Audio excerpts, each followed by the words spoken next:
అందరికీ నమస్కారం. నా తెలుగోడు ఫస్ట్‌గా హరినాథ్ గారికి గురించి మాట్లాడాలండి. అంటే అతను యూఎస్‌లో ఉంటూ సినిమాల మీద ఇష్టంతో, సినిమాల మీద ప్రేమతో ఇంత దూరం వచ్చి అంత ప్యాషనేట్‌గా, అంత ఎనర్జిటిక్‌గా సినిమాలు తీస్తున్నారంటే అది మామూలు విషయం కాదండి. Congrats sir.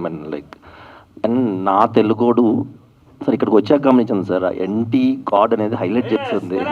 అంటే అది ఏందని కనుక్కుందామని god and N okay. He's my god అన్న. ఓకే. యాక్చువల్‌గా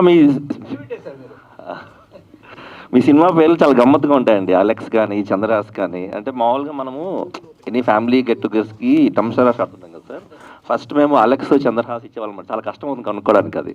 అంటే చాలా I mean what I mean to say is like చాలా యూనిక్ నేమ్స్ పెడతారు మీరు. అలాగే నా తెలుగోడు పేరు కూడా చాలా యూనిక్‌గా ఉందండి. ట్రైలర్ చూస్తే అర్థమవుతుంది మనకి డ్రగ్స్ మీద, అలా యాంటీ సోషల్ ఎలిమెంట్స్ మీద ఒక సైనికుడు, ఒక తెలుగోడు చేసిన పోరాటం అని అర్థమవుతుంది. డిసెంబర్ 12న రిలీజ్ అవుతుంది సినిమా. అందరూ తప్పగా థియేటర్లో చూడండి. And I wish all the best to the entire cost and crew. Thank you so much. Naveen sir చెప్పారు ఇలా యుఎస్ నుంచి ఒక సినిమా చేశారని. I'm surprised. ఇక్కడికి వచ్చాక హరినాథ్ గారిని చూశాను.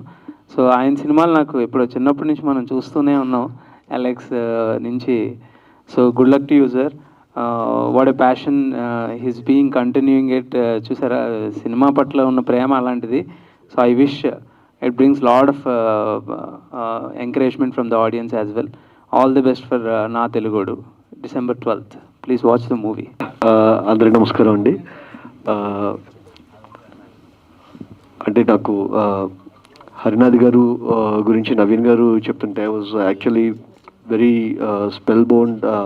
ఆయన ఎంత పెద్ద డాక్టర్ అయ్యి ఉండి అక్కడ యూఎస్లో వచ్చేసరికి అంత పెద్ద పొజిషన్లో ఉండి ఆయన ప్యాషన్ వచ్చేసరికి కంటిన్యూ చేస్తూ ఇప్పటికి కూడా వచ్చేసరికి irrespective of success or failures ఆయన ముందుకు వెళ్తూనే ఉన్నారు. So you are always in inspirations. ఈ సినిమా ఈ 12th రిలీజ్ అవుతుంది. చాలా పెద్ద హిట్ అవ్వాలని మొత్తం టీం అందరికీ ముందే వచ్చేసరికి కంగ్రాచులేట్ చేస్తూ wishing them good luck. Thank you so much.